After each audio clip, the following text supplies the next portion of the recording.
Lorsque Rotohiva fut découverte par les gens de l'île, elle ne fut pas bien accueillie. Bien au contraire.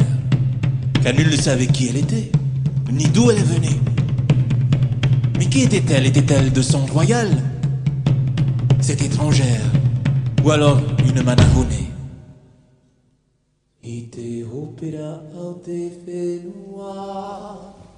Hey! Oh, hey! No, here. Teahan!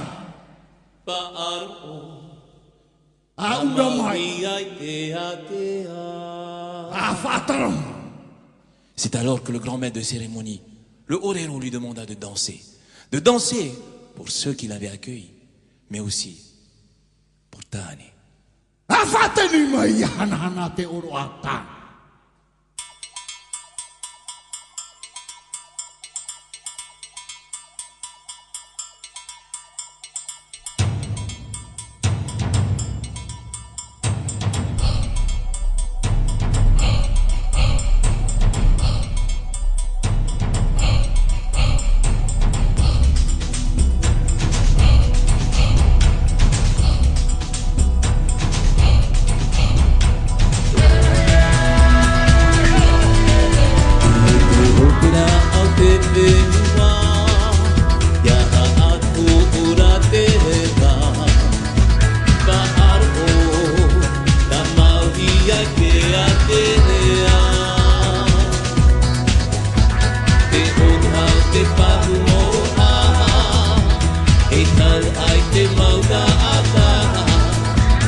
Te papa mo Aotearoa.